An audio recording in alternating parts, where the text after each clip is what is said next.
हाँ बेटा, तो हमने कल की क्लास में देखा था on the basis of access to capital. ठीक है, लिस्टेड कंपनी हमने बताया था। लिस्टेड कंपनी क्या होती है? वो कंपनी जो आपकी किसी भी रिकॉग्नाइज स्टॉक एक्सचेंज में लिस्ट होती है उसे हम क्या बोलते हैं? Listed company. मतलब कि ये कंपनी क्या होती है? ट्रेड करती है कहाँ पे? कैपिटल मार्केट में। ओके, कोई भी पर्सन इसमें क्या कर सकता है? लिस्ट होने के बाद ट्रेड कर सकता है। ठीक है ना? सिंपल वर्ड में आप बता सकते हो आपकी लिस्टेड कंपनी क्या होती है? वो कंपनी जो किसी भी रिकॉग्नाइज स्टॉक एक्सचेंज में लिस्ट होती है उसे बोलते हैं आपकी लिस्टेड कंपनी। अनलिस्टेड कंपनी क्या होती है? चलो, अनलिस्टेड कंपनी वो कंपनी होती है जो किसी भी रिकॉग्नाइज स्टॉक एक्सचेंज में लिस्ट नहीं होती है। अनलिस्टेड कंपनी कहते हैं। गवर्नमेंट कंपनी क्या होती है? ध्यान से सुनो बेटा। अदर कंपनी में आपकी गवर्नमेंट कंपनी आती है। गवर्नमेंट कंपनी मतलब गवर्नमेंट कोई कंपनी क्या करे, अगर इनकॉर्पोरेट करती है, क्या करती है, किसी एक्ट के अकॉर्डिंग गवर्नमेंट अगर कोई कंपनी बनाती है तो भी वो कोई आपकी गवर्नमेंट कंपनी कहलाएगी। ठीक है, यदि गवर्नमेंट अगर क्या करती है, किसी कंपनी को इनकॉर्पोरेट फॉर्मेशन नहीं करती। ठीक है, क्या करती है? सिंपल, आपकी कोई भी कंपनी है उस पे क्या करती है? 50% से ज्यादा मतलब 51% एटलीस्ट शेयर होल्ड करती है। ठीक है, अगर कौन कौन सी? स्टेट गवर्नमेंट, या फिर सिंगल या सेंट्रल गवर्नमेंट, या फिर state government plus central government. ठीक है, सेंट्रल गवर्नमेंट बोथ। अगर ये दोनों मिलकर के 51% से ज्यादा शेयर किसी कंपनी के होल्ड कर लिए तो गवर्नमेंट कंपनी, या फिर केवल क्या है, स्टेट गवर्नमेंट होल्ड करती है तो बन जाएगी गवर्नमेंट कंपनी, या फिर सेंट्रल गवर्नमेंट। वेरी सिंपल भाई, आपकी गवर्नमेंट कंपनी क्या होती है? चलो आगे, उसके बाद हमने बताया था फॉरेन कंपनी क्या होती है। फॉरेन कंपनी वो कंपनी होती है जो कि फॉरेन में रजिस्टर्ड होती है, बट उसका प्लेस ऑफ बिजनेस इंडिया में होता है। वो चाहे किसी एजेंट के द्वारा हो या फिर इलेक्ट्रॉनिक मोड, फिजिकली मोड, कैसे भी कर सकते हो। Conduct any business activity in India any manner.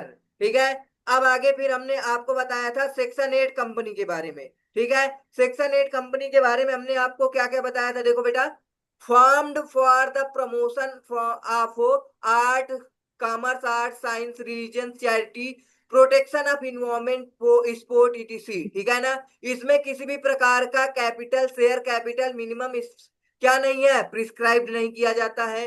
ठीक है, इसके प्रॉफिट को उसी ऑब्जेक्ट में यूज किया जाता है। मतलब सेक्शन 8 कंपनी में हम डिविडेंड नहीं बांटते हैं मेंबर के बीच। ठीक है, इसे कौन लाइसेंस इशू करता है? सेंट्रल गवर्नमेंट इशू करता है। इसके कंपनी में ये सारे वर्ड यूज नहीं होते हैं। Limited company, private limited word use नहीं होते हैं। ठीक है, उसके बाद अगर यदि आप क्या करते हो, कंडीशन को कंट्रावेंट करते हो तो लाइसेंस को रिवोक करता है कौन? Central government. Direct contravene its status and change its name, winding up and amalgamate कर सकती है किसी अदर कंपनी, वो भी सिमिलर कंपनी, जिसका ऑब्जेक्ट इस कंपनी के सिमिलर में होगा। ठीक है, can call its general meeting by giving a clear 40 days notice instead of 21 days। चलो, ये आपका इंपॉर्टेंट है यहाँ पे। चलो देखो ध्यान से, क्या होता है?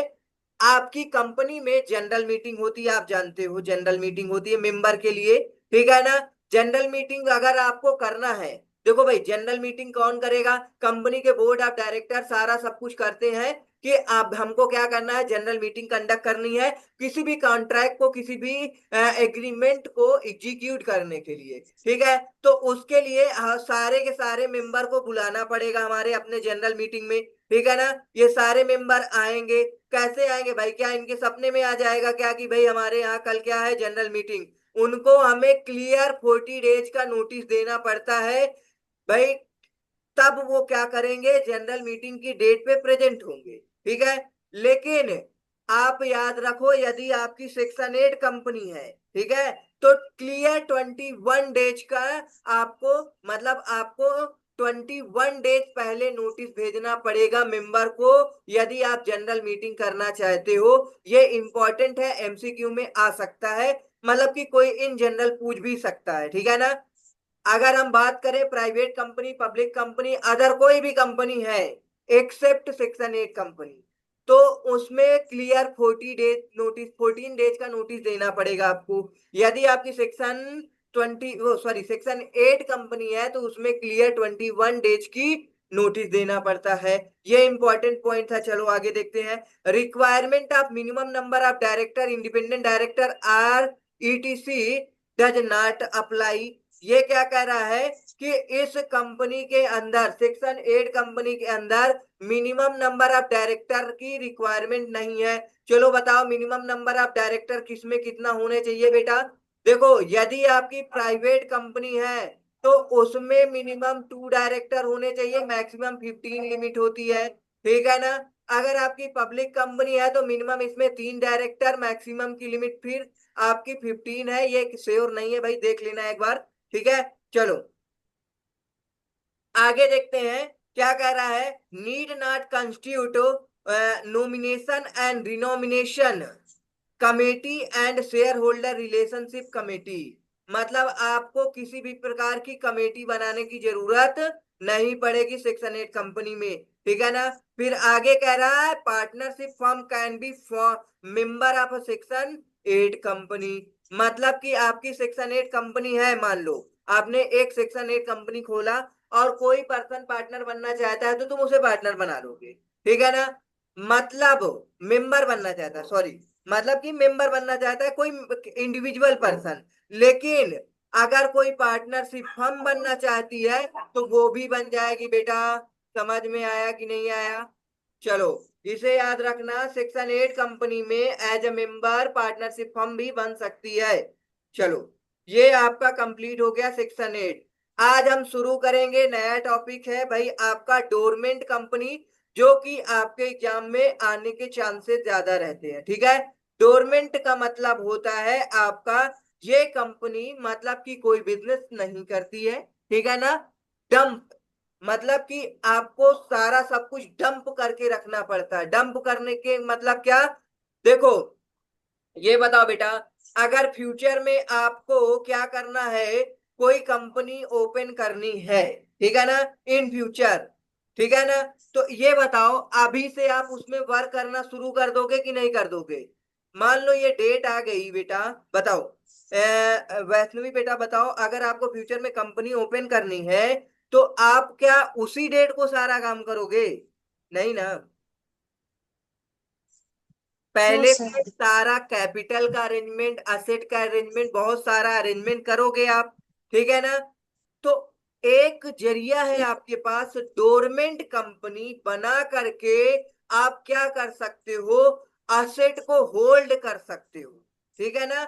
आप होल्ड करके रखो, फ्यूचर में आपको कोई भी काम करना है तो उस असेट का यूज कर लो। चलो क्या कह रहा है dormant company as per section 455, ठीक है। वेयर सेक्शन याद रखोगे तो आपके एग्जामिनर पे ज्यादा अच्छा इंपैक्ट पड़ेगा। तो ये बहुत आसान सेक्शन है, देखो क्या कह रहा है 554, ठीक है ना। अगर आप 5555 याद करें तो एक माइनस कर दो, आ जाएगा। चलो where a company is formed and registered under this act, ठीक है, फॉर अ फ्यूचर प्रोजेक्ट। देखो आ गया ना बेटा, फ्यूचर प्रोजेक्ट के लिए यदि आप क्या करते हो, कोई कंपनी को फॉर्म्ड करते हो, रजिस्टर्ड करते हो under this act, company act में, are to hold an asset, मतलब आप किसके लिए आप अभी कंपनी बना रहे हो, फॉर्म कर रहे हो, अपने एसेट को होल्ड करने के लिए। इंटेलेक्चुअल प्रॉपर्टी, ठीक है ना, intellectual property and has no significant accounting transactions. मतलब आपने क्या किया, कंपनी का रजिस्ट्रेशन, इनकॉर्पोरेशन फॉर्मेशन करा लिया, ठीक है, आपकी कंपनी बन गई है, लेकिन भाई इसमें सारे असेट वगैरह सब लगे होंगे तभी कंपनी बनेगी, ऐसे थोड़ी बनेगी, ठीक है।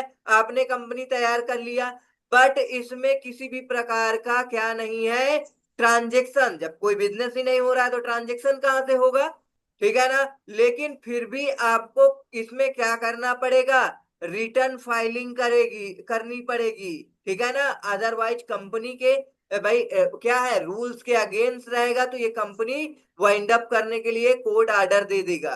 कह रहा है कि सिग्निफिकेंट अकाउंटिंग ट्रांजेक्शन नहीं होते इसमें कोई भी, such a company or an inactive company, इसे हम क्या बोलते हैं, इनएक्टिव कंपनी में make an application to register in such manner as may be prescribed for obtaining the such वो स्टेटस ऑफ डोरमेंट कंपनी। मतलब कि आपको आरओसी से बताना पड़ेगा कि हम अपनी कंपनी को इनकॉर्पोरेट कराना चाहते हैं, आप प्लीज इनकॉर्पोरेट कर दीजिए, हम सारे डॉक्यूमेंट्स हर एक चीज प्रोवाइड करेंगे, बट कोई बिजनेस नहीं करेंगे, इनएक्टिव कंपनी रहेगी। आप हमारी किस कंपनी के स्टेटस में हमारी कंपनी रजिस्टर कर दीजिए, स्टेटस ऑफ डोरमेंट कंपनी के स्टेटस में, ठीक है ना। चलो समझ में आ गया होगा भाई। अब इनएक्टिव कंपनी का मतलब समझ लो क्या होता है। इनएक्टिव का मतलब सिंपल सी बात है भाई, आपकी कंपनी क्या है, कोई बिजनेस नहीं कर रही है, तभी तो इनएक्टिव है, ठीक है ना। Means a company which has not been carrying any business or operation or has not made any significant accounting transaction during last 2 financial year. देखो कह रहा है कि आप क्या नहीं करते हो, not been carrying any business or operation or has not made any significant accounting transaction. भाई जब आप बिजनेस नहीं करोगे तो अकाउंटिंग ट्रांजेक्शन क्या करोगे, ठीक है ना, लास्ट 2 फाइनेंशियल ईयर, एंड मतलब or has not filed financial statement and annual return during the last 2 financial year. मतलब आप 2 साल से ना तो कोई ट्रांजेक्शन किए हो, ना कोई ऑपरेशन किए हो, ना फिर आपने क्या किया है, फाइनेंशियल स्टेटमेंट फाइल्ड किया है, ना आपने रिटर्न फाइल किया, ना आपने फाइनेंशियल ईयर का ट्रांजेक्शन किया है। तो अब आपने किया क्या है भाई, चलो तो आपको क्या करना होगा, कुछ सिग्निफिकेंट अकाउंटिंग करना पड़ेगा, ठीक है ना। Means any transaction other than payment of fees for company to registrar. मतलब आपको क्या करना होगा, रजिस्ट्रार को जो आपने पेमेंट किया उसकी अकाउंटिंग करनी होगी, ठीक है। उसके बाद payment made by to fulfil the requirements of this act or any other law. मतलब कि आप इस एक्ट को भाई फुलफिल करने के लिए जो पेमेंट करोगे वो सारा ट्रांजेक्शन को आपको क्या करना पड़ेगा, रिकॉर्ड करना पड़ेगा। Allotment of share to fulfil their requirement in this act. जब आप शेयर का अलॉटमेंट करते हो तो उससे रिलेटेड अकाउंटिंग ट्रांजेक्शन करना पड़ेगा। Payment for maintenance of its register office and records. मतलब कि payment for maintenance of its office and record, मतलब कि अपने ऑफिस को मेंटेन करने के लिए पेमेंट आपको करना पड़ेगा, ठीक है। और आपको क्या करने के लिए, रिकॉर्ड को कंप्लीट कहाँ पे रखने के लिए, आरओसी के पास, रजिस्टर्ड ऑफिस के पास रखने के लिए आपको क्या करना पड़ेगा, पेमेंट करना पड़ेगा प्रॉपर तरीके से। तो इन सारे ट्रांजेक्शन को आपको करना रहेगा। अदर देन देखो लिख कर आ गया, मतलब आपको आपके कंपनी में 2 साल में कोई ट्रांजेक्शन नहीं हुए हैं, अदर देन केवल ये 4 ट्रांजेक्शन को छोड़ करके। बताओ बेटा, डोरमेंट कंपनी समझ में आया कि नहीं आया, यस सर।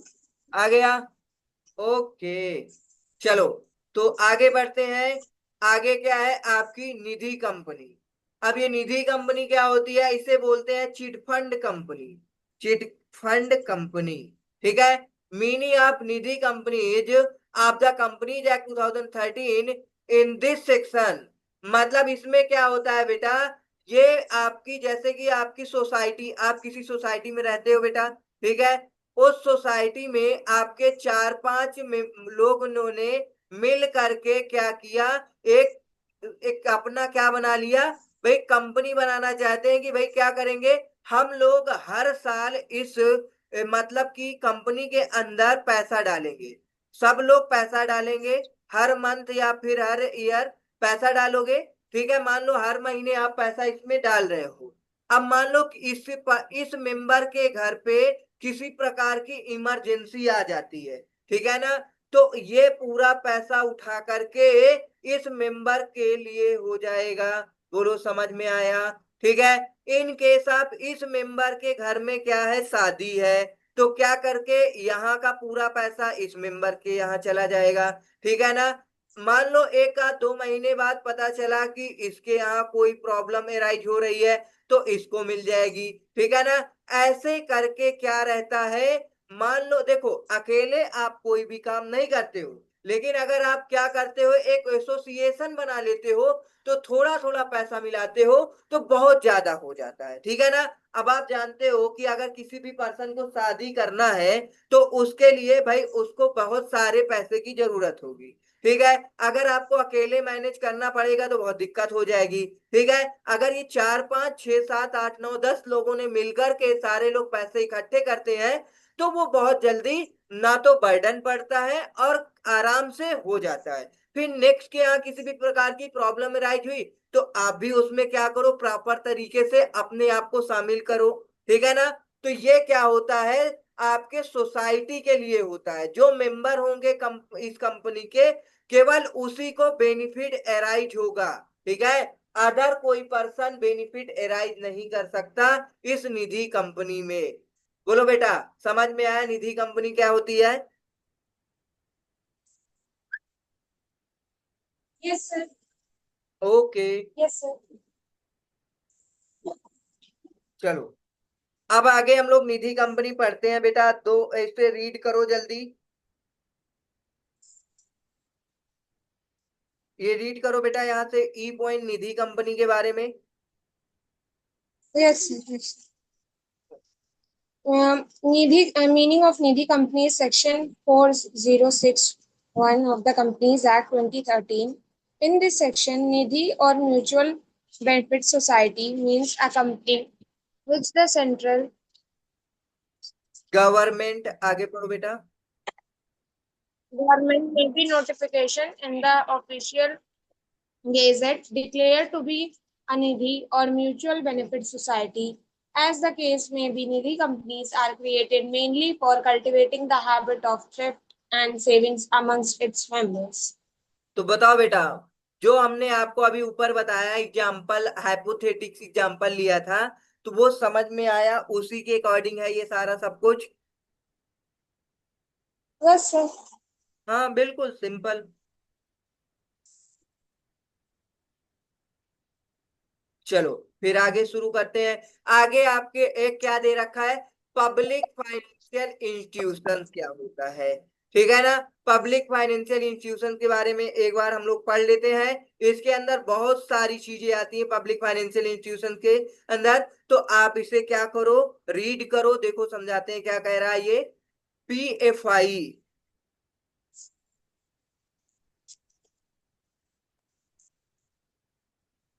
पढ़ो बेटा। PFI, by virtue of Section 272 of the Companies Act 2013, the following institutions are to be regarded as public finance institutions. The Insurance Corporation of India, established under the Life Insurance Corporation Act 1956, the Infrastructure Development Finance Company Limited, specified company referred to the Unit Trust of India, Transfer of Undertaking and Repeal Act 2002. Institution notified by the central government under Section 4A2 of the Companies Act 1956, so repealed under Section 465 of this Act. Such other institution as may be notified by the central government in consultation with the Reserve Bank of India.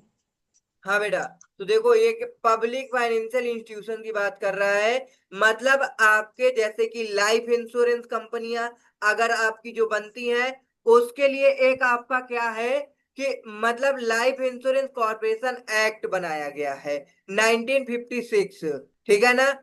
इसके according सारी कंपनियां insurance वाली जितनी है, वो इसके according क्या करती हैं, गवर्न की जाती हैं। ठीक है ना। अगर हम बोले infrastructure development finance company limited, या फिर बोले कि अगर आपकी यूनिट ट्रस्ट ऑफ इंडिया, मतलब यूनिट ट्रस्ट ऑफ इंडिया से रिलेटेड अगर आपकी कोई भी चीज है, तो ये एक्ट 2002 के अकॉर्डिंग होगा। ठीक है ना। ये इंस्टीट्यूशंस बना दिए गए हैं बेटा। ठीक है ना। जैसे कि आपने देखा RBI कह रहा है कि such other institution as may be noted by the central government in consultation with the Reserve Bank of India. मतलब और भी बहुत सारी क्या इंस्टीट्यूशंस को नोटिफाई कर सकती है सेंट्रल गवर्नमेंट, बट आपका आरबीआई का क्या करना पड़ेगा, कंसल्टेशन से ही होगा। ठीक है, तो फाइनेंशियल इंस्टीट्यूशंस के बारे में आपको समझ में आया होगा भाई। जो आपके क्या है, बहुत सारे इंस्टीट्यूशंस बनाए गए हैं, ठीक है ना।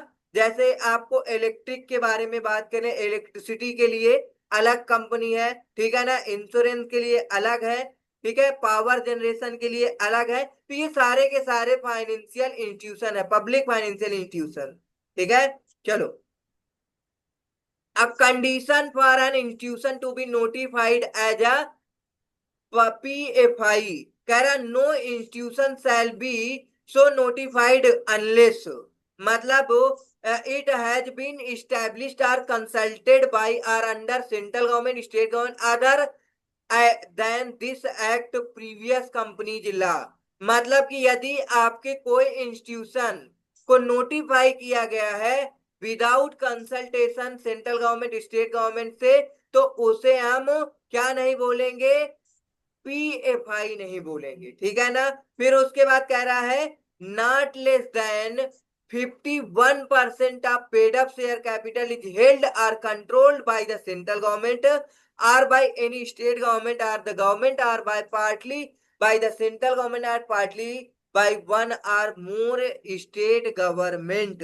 मतलब कि अगर no institution shall be notified unless not less than 51%, मतलब 51% paid up share capital control होना चाहिए किसका, या तो सेंट्रल गवर्नमेंट का या स्टेट गवर्नमेंट का, तभी वो क्या होगा आपका, बताओ, पब्लिक फाइनेंशियल इंस्टीट्यूशन बनेगा। ठीक है, पब्लिक फाइनेंशियल इंस्टीट्यूशन के लिए सेंट्रल गवर्नमेंट स्टेट गवर्नमेंट या फिर central government and partly state government के द्वारा मोर देन 50 या फिर एटलीस्ट 51% स्टेक होल्ड होना चाहिए।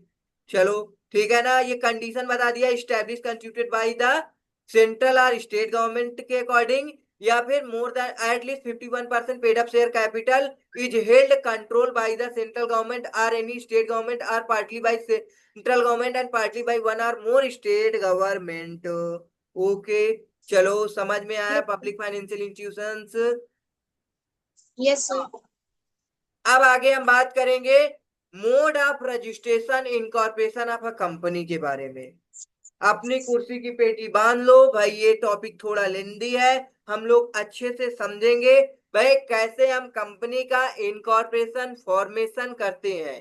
ठीक है, क्योंकि step by Yes, step sir. आपको लिखना पड़ेगा इसको, बिना स्टेप फॉलो Okay. किए कुछ नहीं होगा। हाँ बेटा बोलो।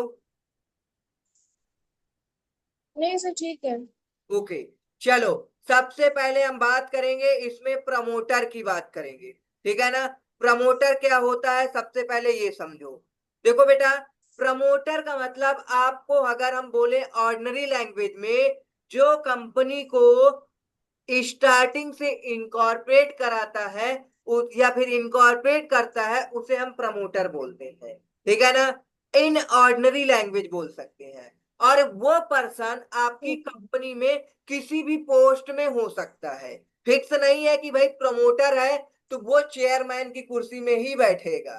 ठीक है ना, इट्स नॉट कंपल्सरी कि प्रमोटर है तो वो एक उसकी कुर्सी फिक्स कर दी गई है, एक उसका रेसिडेंशियल वो सॉरी के बोले तो स्टेटस फिक्स कर दिया गया, ऐसा बिल्कुल नहीं है। ठीक है ना, डेजिग्नेशन फिक्स नहीं है, वो किसी भी एज अ डायरेक्टर भी बनकर बैठ सकता है कंपनी में। ठीक है, एज अ वो चेयरमैन, एमडी, कोई भी सीईओ, कुछ भी हो सकता है। ठीक है ना, चलो। तो अब हम बात करेंगे कैसे हम प्रमोटर को पहचानेंगे। भाई आपको दो तीन तरीके हम बता दे रहे हैं। मतलब देखो, हमने बताया कि अगर हम आपको बता दें कि भाई आपको जाना है इस पर्सन से मिलना है और वो पर्सन आपको यहाँ पे मिलेगा, तो आप तो जा करके आराम से ढूंढ लोगे। ठीक है ना बेटा, मान लो हमको ढूंढना है आपको, तो ठीक है, हम आपको एड्रेस बता दिए, हम अपना कोचिंग का एड्रेस बता दिए, आप आ करके हमारा नाम पूछ करके कोचिंग का एड्रेस पूछ करके आ सकते हो, हमको ढूंढ सकते हो। लेकिन भाई हमारी कोचिंग 8-10 कोचिंग हो, अब हम कहाँ हैं क्या पता आपको। ठीक है ना, फिक्स तो है नहीं है। लेकिन फिर आपको ये बता दिए कि भाई हमारे पास 10 सेंटर है, तो आप 10 सेंटर में जा करके अगर ये नाम पूछोगे तो कोई ना कोई तो बता ही देगा भाई कि हाँ दैट पर्सन बिलोंग्स। ठीक है ना। चलो, इसी तरह आपका जो प्रमोटर होता है बेटा, प्रमोटर फिक्स नहीं होता है। ठीक है ना, प्रमोटर आपका फिक्स नहीं होता है। वो प्रमोटर आपका क्या हो सकता है, कहीं भी हो सकता है, किसी भी रूप में हो सकता है, बट आपको उसे पहचानना आना चाहिए। ठीक है, तो अब हम प्रमोटर को पहचानेंगे। ऑर्डिनरी लैंग्वेज में हमने बताया जो कंपनी को इनकॉर्पोरेट फॉर्मेट करता, फॉर्मेशन कराता है, उसे हम प्रमोटर कहते हैं। इसका किसी भी प्रकार से स्टेटस फिक्स नहीं है कि आपका एज ए डायरेक्टर या फिर चेयरमैन ही प्रमोटर बन के बैठेगा ना। चलो, कैसे पहचानेंगे इसको जानते हैं। ठीक है ना, पॉइंट नंबर ए में कह रहा है कि, चलो आगे देखते हैं। Promoter the company act 2013 define the terms promoter under section 269 subsection 69 which means a person. मतलब एक पर्सन है जिसे हम प्रमोटर कहते हैं। वो किस रूप में मिलेगा आपको, पहला point, who has been named as such in a prospectus or in identified by the company in the annual return। ठीक है ना, मतलब कि या किस रूप में मिल सकता है, प्रोस्पेक्टस के अंदर उसका नाम आपको देखने को मिल सकता है, या फिर आपको कहाँ मिल सकता है, आपके एनुअल रिटर्न जो आपकी कंपनी की फाइल होती है उसके अंदर उसका नाम मिल सकता है। तो हमने क्या क्या बता दिया बेटा, आपको प्रोस्पेक्टस उठा के देखना है, उसका नाम मिल जाएगा जो प्रमोटर होगा उसका नाम, या फिर एनुअल रिटर्न उठा के देखना है कंपनी का, भाई प्रमोटर का नाम वहां पे मेंशन रहेगा। ठीक है, अगर यहां भी आप नहीं ढूंढ पाते हो, आर लगा हुआ है, तो आगे हम बात करते हैं कहाँ पे, सेकेंड बी पॉइंट में आपको दूसरे तरीके से प्रमोटर को आइडेंटिफाई करने की तरीका बताते हैं। Who has control over the affairs of the company. मतलब कि control over the affairs of the company. ठीक है, चलो, वो कैसे, चाहे हम बोले डायरेक्टली या फिर इनडायरेक्टली। ठीक है ना, अब वो चाहे जो जिस रूप में हो, whether as a share holder, director और अदरवाइज। ठीक है ना बेटा, यही बताया कि मतलब कि प्रमोटर फिक्स नहीं होता, वो आपके कंपनी में किसी भी प्रकार से मिल सकता है। बट आपको ये देखना है कि आपकी कंपनी का control over the affairs of the company directly indirectly, वो चाहे एज ए डायरेक्टर बन के कर सकता है, या शेयर होल्डर बन कर सकता है, या फिर चेयरमैन या एनी अदर की एमपी। बहुत सारे स्टेटस है कंपनी के अंदर। थर्ड पॉइंट है, in accordance with whose advice direction or instruction the board of director of the company is accustomed to act। मतलब क्या कह रहा है, इसकी जो आपका प्रमोटर होगा उसकी एडवाइस, उसका डायरेक्शन, उसका इंस्ट्रक्शन कौन फॉलो करेगा, board of directors of the company is to be accustomed, या फिर एक्ट करेंगे। ठीक है ना, चलो, आपको इन तीन तरीके से आपको मिल जाएगा आपका प्रमोटर, किसी भी कंपनी में आपको आइडेंटिफाई करना है तो। ठीक है, कह रहा in simple term we can say person who form the company are known as promoter. मतलब हमने अभी बताया था जो कंपनी को फॉर्म करता है उसे हम क्या बोलते हैं, प्रमोटर बोलते हैं। इन सिंपल टर्म आप कह सकते हो, it is they who conceive the idea forming of the company. जिसके माइंड में क्या आता है, आइडिया आता है। मतलब हमारे माइंड में आइडिया आया कि हमको ये कंपनी क्या करनी चाहिए, फॉर्म करनी चाहिए। ठीक है, फिर उसके बाद हम क्या करेंगे, कंपनी को फॉर्म करेंगे, तो उसे क्या बोलते हैं, प्रमोटर बोलते हैं। उसके बाद आपको नेक्स्ट क्या दे रखा है, they take all necessary step for its incorporation. मतलब इनकॉर्पोरेशन के सारे स्टेप को कौन लेगा, प्रमोटर लेगा। ठीक है ना, चलो आगे Yes. देखो क्या कह रहा है, it should however be noted that person acting only a professional capacity. देखो बेटा, आप जानते हो जब हम सीए बनेंगे, आप सीए बनते हो, या फिर क्या बनते हो, सीएस बनते हो, या फिर क्या कॉस्ट अकाउंटेंट बनते हो, या फिर किसी भी प्रकार का एडवोकेट बनते हो, तो क्या करते हो, कंपनी में एज अ प्रोफेशनल वर्क करते हो।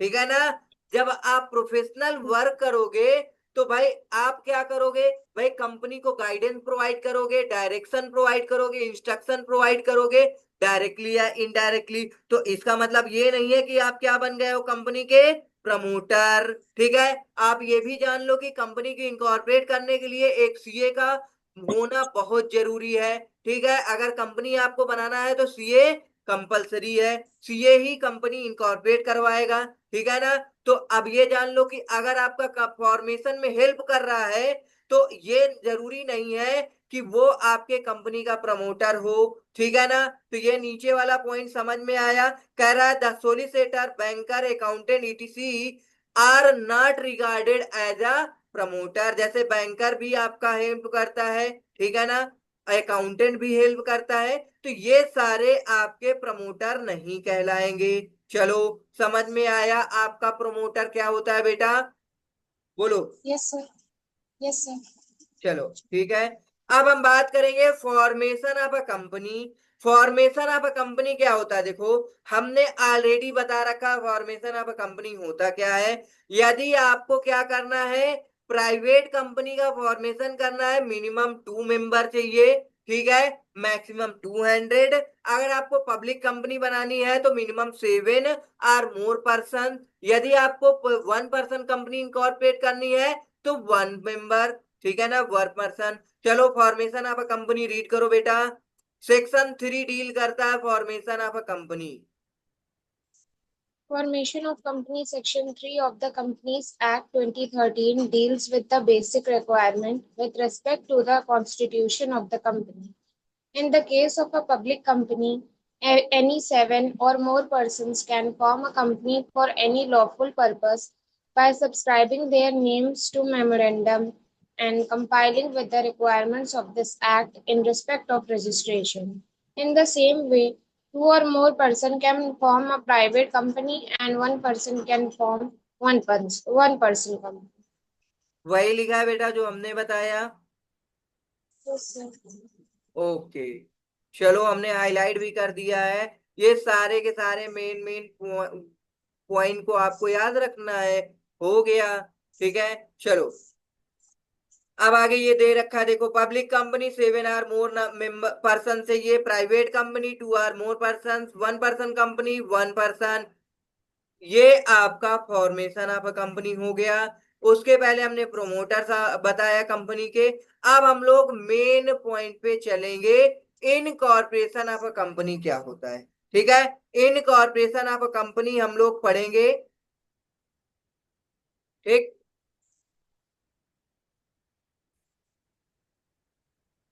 हाँ बेटा, ठीक है। तो अब हम मिलते हैं नेक्स्ट सेशन में। Thank for watching. भाई सेशन को लाइक कर दो, सब्सक्राइब कर दो। ठीक है, अपने फ्रेंड सर्कल में किसी को भी जरूरत है तो उसे शेयर कर सकते हो। ठीक है, चलो, अब हम मिलते हैं नेक्स्ट सेशन में। इनकॉर्पोरेशन ऑफ कंपनी सेक्शन 8 पढ़ेंगे। ठीक है, चलो।